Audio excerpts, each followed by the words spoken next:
Irmãos e irmãs, que a paz de Deus seja com vocês todos, amém? É muito bom compartilhar com você o estudo da lição da Escola Sabatina, né? E o título dessa semana diz assim: Um cântico ao Senhor em terra estranha. O que quer dizer tudo isso? Eu vou ler o verso aqui para memorizar, que a gente começa já a entender. Mas como poderíamos entoar um cântico ao Senhor em terra estranha? Qual era o contexto aí desse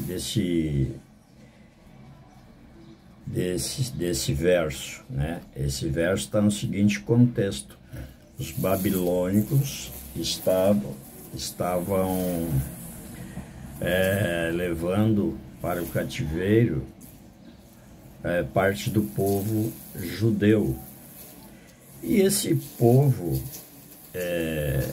na caminhada em direção ao cativeiro, muitos zombavam, né, desses judeus, e mesmo eles estando indo para um cativeiro, esse pessoal, os babilônios, né, pediam para eles cantar hinos, e tinha ali também alguns opressores que pediam para eles ficarem alegres, né? Então esse verso está aí nesse contexto, e eles diziam, respondiam ou trocavam ideias entre si, dizendo: como, né? Como poderíamos entoar um cântico ao Senhor em terra estranha? Porque ali era uma terra estranha para eles, né? Então eles não poderiam se alegrar e muito menos cantar, porque não estariam louvando ao Senhor, estariam cantando para aquele povo, né, que os levava para o cativeiro, né? Então por isso o nosso título é Um Cântico ao Senhor em Terra Estranha, né? Eu não sei se deu para você entender. Porque o contexto dos Salmos, irmãos, o livro dos Salmos, ele é proferido em um mundo imperfeito, não é verdade? Imperfeito, como de resto todos os livros, e como de resto tudo que nós estudamos, né? Toda a Bíblia, né? Ela, porque não se refere à Bíblia em si, mas se refere ao tempo que nós estamos vivendo. E os Salmos não são diferentes, ele está presente aí nesse mundo imperfeito, de pecado, de maldade, de sofrimento e até de morte, né? Então, à medida que o pecado corrompe o mundo, a terra tem se tornado terra estranha para o povo de Deus, ao ponto que os judeus, quando faziam essa travessia aí, sendo levado para o cativeiro, eles não tinham mais alegria. Eu acredito, se eu ou você estivéssemos lá, também não teríamos uma alegria, né? Agora, contudo, eles diziam, né? Jerusalém, Jerusalém, eu jamais te esquecerei. Então eles amavam a sua pátria, né? Eles amavam a sua pátria. Então, o capítulo 37, ele dá a mim e a você todo um retrato do que aconteceu ali. Mas na nossa lição está destacando ali justamente o verso 4, né? Que nós teríamos que ler todo o capítulo, mas em função do tempo aqui, né? Mas está destacado ali o verso 4, quando ele pergunta, né? Mas como poderíamos entoar um cântico em terra estranha? Não é isso? Então eles consideravam terra estranha, e era verdade, né? Naquele momento para eles é uma terra estranha. Mas pense nisso, meu irmão, e leia esse salmo, por favor, inteiro. Salmo 137, não é muito grande não, é perfeitamente bom de ler, tenha certeza disso, tá bom? Fique com Deus. Os dias do mal. É um título ou subtítulo meio que curioso, você não acha? existe o dia do mal? Creio que sim. Existe o dia do bem? Também creio que sim. Para provar isso, certamente você já tenha chegado a essa conclusão, porque já leu aquele livro de Ellen White, que tem o seu título O Grande Conflito, né? Aliás, um dos livros, não o mais, né? Mas um dos mais lidos, né? Principalmente no meio evangélico. E esse livro ali consta, né, de um verdadeiro conflito, né? Que acontece desde os tempos da criação, digamos assim. E ali está em jogo, então, o bem, que é o caráter de Deus, né? E o mal, que é o inimigo, o diabo, Satanás, né? Que tenta impor suas vontades sobre o reino de Deus. Então há aí o grande conflito. Agora, você sabe, eu sei, né? Nós sabemos que a sobrevivência do povo de Deus, depende da intervenção dele. Número 2, depende também da minha aprovação, quer dizer, da minha fé, né? Então, por meio da expiação do pecado, existe a intervenção graciosa de Deus. Quando Deus salvar seu povo, seu nome será justificado e honrado, porquanto chegará ao fim o grande conflito. E isso dar-se-á, poderíamos dizer, na segunda volta de Jesus Cristo para julgar este mundo. Quantas pessoas, irmão, fica aqui uma pergunta, quantas pessoas se desviaram da fé pelas atitudes daqueles que professam o nome de Deus? Em outras palavras, eu diria, o nosso testemunho salva e aproxima pessoas de Deus. Que a pergunta é, né? Quantas pessoas se desviaram da fé pelas atitudes daqueles que professam a Deus? Isto quer dizer que tem pessoas que professam a Deus, mas não fazem o bem para o seu irmão. Isto é, dentro do conflito, o bem e o mal, ele estaria registrado lá como uma pessoa contra Deus. Uma pessoa que estaria ou está do lado do inimigo. Então nós temos que ter esse cuidado. Muito tem se falado na palavra hipócrita, né? Que é aquele que diz que faz, mas não faz, ou faz diferente. Então muitos falam isso, a gente tem ouvido muita gente falar isso, falar de pastores, falar de amigos, falar de igreja, falam de tudo por aí. Agora, isso aí foi profetizado, meu irmão, no fim dos tempos aconteceria tudo isso. Então você tem que ter um norte na sua vida, como eu tenho que ter um norte na minha vida. E porquanto devo, né, obedecer à lei de Deus. E enquanto estiver aqui, logicamente, obedecer também à lei dos homens, né? Mas em síntese, temos que crer nesse Deus, o Deus da criação, Deus que nos cuida, que nos guarda, que nos orienta, que nos dá a mão, que nos salva, que quer, enfim, o melhor para nós. Meu irmão, minha irmã, pense nisso. e fique com Deus, que é a sua maior herança. Amém? Próximo tema, à beira da morte. Ao analisarmos o texto bíblico, chegamos à conclusão de que Deus permite sim. Chegamos à conclusão de que Deus permite sim que seus filhos passem por dificuldades, sofrimentos, angústias. Mas não se esqueça de que a mão do Senhor está estendida. O salmista, ele clama a Deus em meio às dificuldades.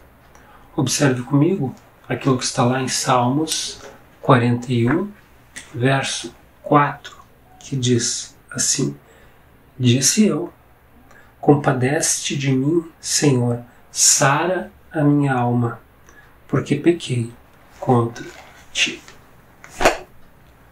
Aqui nós vemos o autor pedindo a intervenção de Deus, pedindo cura. Quantas vezes em nossas vidas nós também temos a necessidade de elevar o pensamento a Deus, de clamar a Deus por intercessão, por cura, por restauração. Teremos dificuldades. A Bíblia demonstra vários exemplos de servos de Deus que tiveram dificuldades, tiveram momentos difíceis. Mas a mão do Senhor continua estendida para os seus filhos. Onde está Deus? É esse o próximo título. A humanidade muitas vezes insere essa pergunta: onde está Deus?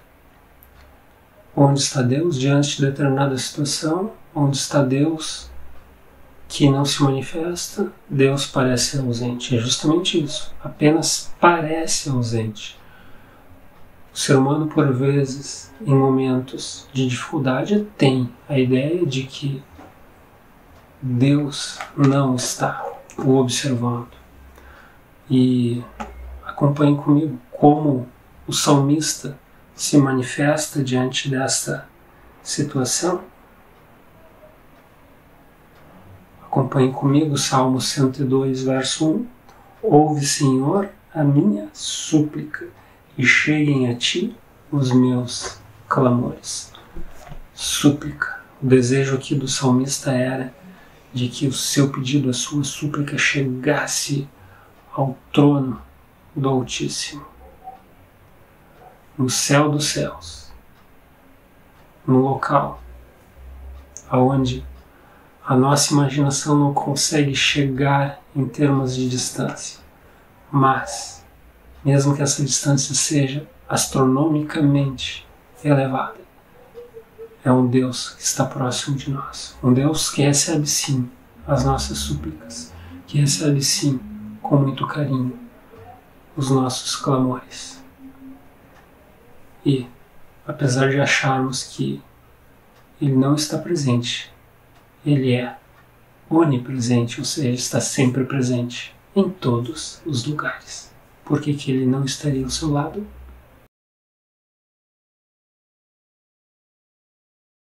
Olá, meus irmãos, olá, minhas irmãs, que bom que juntos estamos estudando de novo a lição da Escola Sabatina. Estamos na 5ª semana desse trimestre.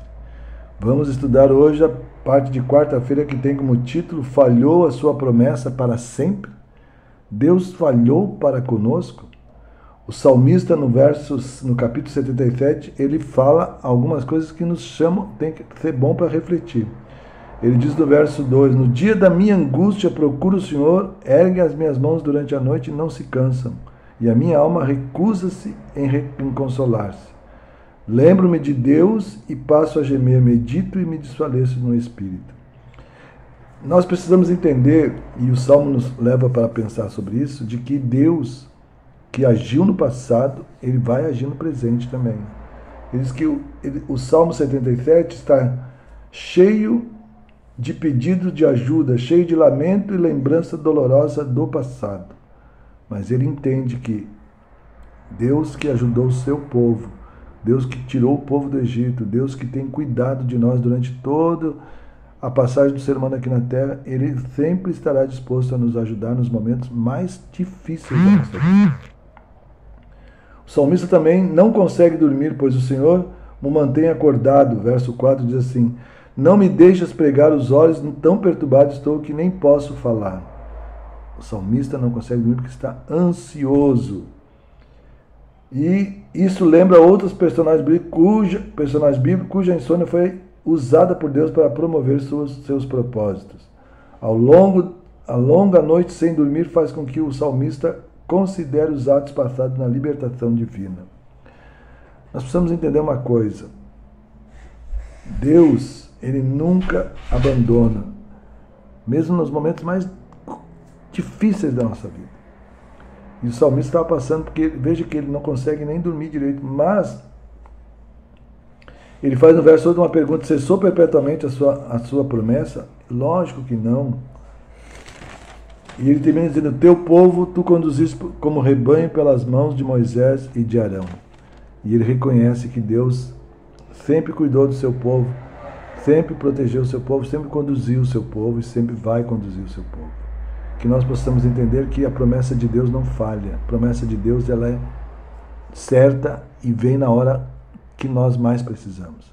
Não desista de Deus. Confie no Senhor nos momentos mais difíceis. Mesmo que você esteja angustiado, saiba que Deus tem a solução para o teu problema. Quinta-feira tem como título: para que os justos não sejam tentados. Nunca você chegou ao ponto de pensar por que aqueles que são ímpios, aqueles que pecam, aqueles que são desobedientes, parece que eles prosperam e a gente que é fiel não somos? Por quê? Esse salmo lamenta a prosperidade dos ímpios e o desafio que isso representa para os justos. Os ímpios não apenas prosperam, mas às vezes também desprezam abertamente a Deus e oprimem os outros. Tudo isso faz a gente pensar: por que Deus permite? Por que eu, que sou fiel, que parece que sou deixado no mundo a sofrer? Então, vem uma pergunta. A questão desconcertante é: enquanto o cetro dos ímpios domina o mundo, o cetro da justiça parece falhar. Então, por que não desistir e abraçar o mal como os outros fazem? O salmista chegou a pensar nisso. Por que não desistimos então, já que não vale a pena ser bom?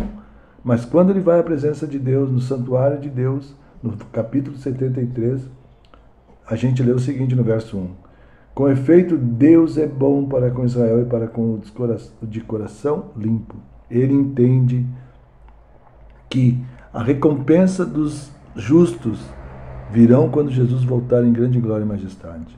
Ele entende que os ímpios, que mesmo parecem gozar uma vida boa agora, sem problemas, sem dificuldades, vão ser julgados por Deus e por toda a sua impiedade e serão condenados, mesmo que isso doa no coração de Deus, serão condenados porque não aceitaram a Cristo como seu Senhor e Salvador pessoal.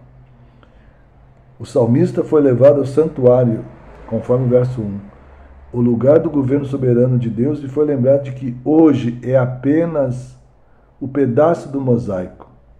Ele devia considerar o fim quando os ímpios enfrentarão o juízo de Deus. Todos os ímpios estarão na presença de Deus para receber a sua sentença por desobedecerem, por negarem a Cristo, por rejeitarem a salvação.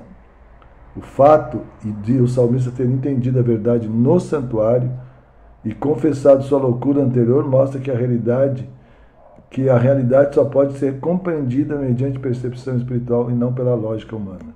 Enquanto nós tentarmos entender por que os pobres, os ricos, por que os ímpios prosperam e os justos sofrem, na percepção humana nós não vamos entender. Mas quando nós deixarmos que o Espírito Santo abra a nossa mente, nós vamos entender que temos que ser fiéis hoje para que no futuro Deus possa nos salvar e nos dar o galardão da vida eterna.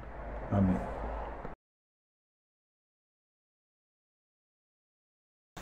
Vamos concluir o nosso estudo. É bom sempre ter em mente de que Deus está no controle, de que Deus está no comando, mesmo que determinadas situações, determinados fatos venham a nos direcionar para um pensamento de que Deus está distante ou de que Deus está ausente, isso é gerado por o impulso humano diante da necessidade de ser amparado por um ser superior. Portanto, o estudo dessa semana tenta deixar claro de que nós temos um Deus preocupado com a raça humana, um Deus que intervém, um Deus que escuta, um Deus que auxilia, um Deus que se manifesta. É verdade que a manifestação divina não ocorre no tempo humano, no momento desejado, dentro dos padrões humanos, mas sim nos momentos necessários e propícios dentro da visão divina. Jamais perca esse pensamento, que sua mente esteja bem focada e bem determinada para entender o que significa o relacionamento de Deus com o seu povo, o relacionamento do povo de Deus com Ele. Que a mão do Senhor esteja estendida sobre você e sua família. Nos encontramos na próxima semana com um novo estudo. Até lá. Tchau, tchau. Pai, nesse momento eu peço por aquele que não tem conseguido tirar tempo para essa comunhão contigo e por conta disso não consegue confiar em Ti completamente. Pai, que Teu Santo Espírito trabalhe nesse coração, nessa vida, e que possa ele ou ela passar mais tempo estudando a Tua Palavra e conversando contigo pela oração. Por favor, Pai, em nome de Jesus. Amém.